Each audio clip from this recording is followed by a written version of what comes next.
আচ্ছা, আমরাও আমাদের এই ভিডিওটার মধ্যে একটা পোল রাখতে চাই, মানে আপনাদের মন্তব্য জানার জন্য। ভিডিওটার প্রথমে আপনারা কমেন্টটা করে দিবেন। আচ্ছা, আপনাদের কি মনে হচ্ছে যে আগামী ফেব্রুয়ারি মাসে সরকার প্রতিশ্রুত যে নির্বাচন আছে সেটা কি সংঘটিত হবে নাকি হবে না? যদি না হয়, আপনি কেন মনে করছেন যে হবে না? সরকার দুর্বল, লেভেল প্লেইং ফিল্ড নাই, অথবা বিভিন্ন কারণে এখানে অদ্ভুত ঘটনা ঘটতে পারে, সেই কারণে হবে না? এখন প্রধান যে রাজনৈতিক দল এই মুহূর্তে ফাংশন করছে তিনটা, না এখন চারটা, জাতীয় পার্টিও এখন কাউন্টিং এ চলে আসছে, কয়েকদিন কাউন্টিং এ ছিল না। বিএনপি, জামাত ইসলাম, এনসিপি। তো এনসিপি স্ট্রেট, তাদের নিবন্ধনই হয় নাই দলের ভালো করে, নির্বাচন তো পরবর্তী সাবজেক্ট, বাট হয়ে যাবে নির্বাচনের আগে আগে সবকিছু হবে। তারা মোটামুটি নির্বাচন মুখী না, সরাসরি না, টেকনিক্যালি তারা অনেক শর্ত দিচ্ছেন সরকারকে যে এটা এই টাইম ফ্রেমের মধ্যে করতে হবে, ওই নির্বাচন করতে হবে। তো সরকার তো একটা চাপ নিচ্ছে।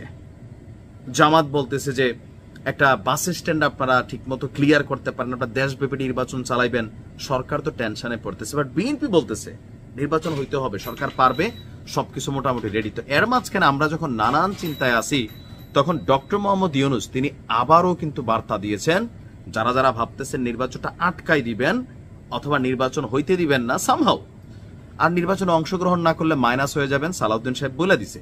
তো সরকারের বার্তা কোনটা? আমরা যখন টেনশনে আসি, প্রধান উপদেষ্টা ডক্টর মোহাম্মদ ইউনূস বলেছেন নির্বাচনের কোনো বিকল্প ভাবলে তা হবে জাতির জন্য বিপজ্জনক।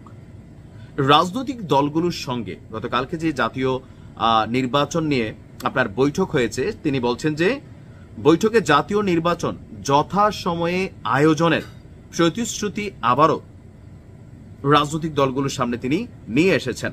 আমরা বিএনপির বক্তব্য দেখেছি, রাষ্ট্রীয় অতিথি ভবন থেকে যখন তারা বের হয়েছে, তারাও বলছে যে সরকার আশ্বস্ত করেছে।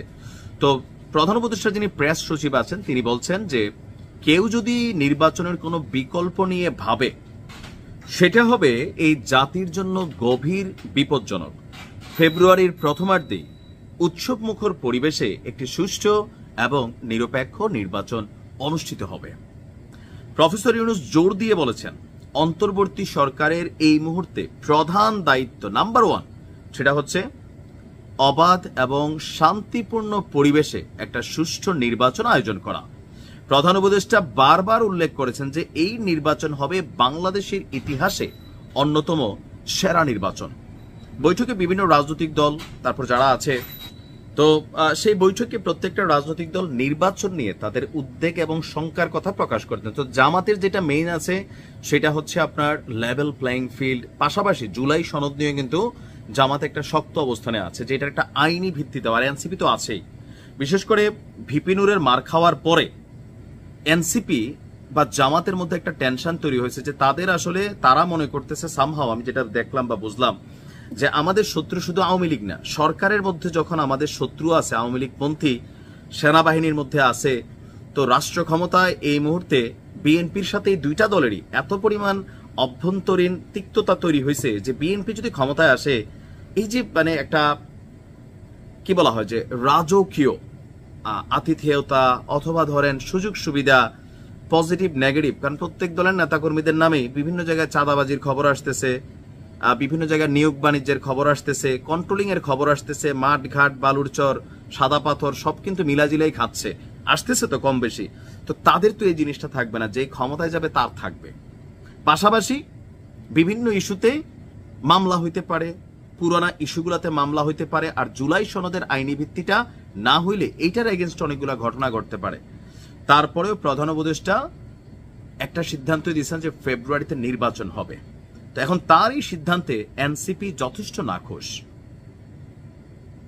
জামাত ইসলাম নির্বাচনের জন্য তলে তলে সবার চেয়ে অ্যাডভান্স, কিন্তু তারা প্রস্তুতি, বক্তব্য, কথাবার্তা, টক শো, সামহাও ক্যান্ডিডেট বিভিন্ন এলাকায় প্রচারণা, সেই জায়গাতে নির্বাচন নিয়ে তারা যেটা চাচ্ছেন যে সরকারকে চাপটাপ দিয়ে আরো জিনিস যদি কিছু সুযোগ সুবিধা বা সামহাও, আর স্বাভাবিক নির্বাচনটা বিএনপি এবং জামাতের মধ্যে এখন একটা বড় অংশ হইতে পারে, আবার জাতীয় পার্টি কানেক্টেড হইতে, জাতীয় পার্টিতে আওয়ামী লীগ ঢুকতে পারে।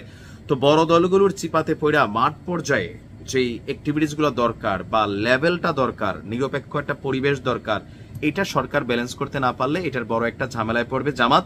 আবার পিআর ইস্যুতেও জামাত যেটা চাচ্ছে সরকার সেদিকে যাচ্ছে না। তো সবকিছু মিলে জামাতের জন্য এটা চ্যালেঞ্জিং একটা ইস্যুই।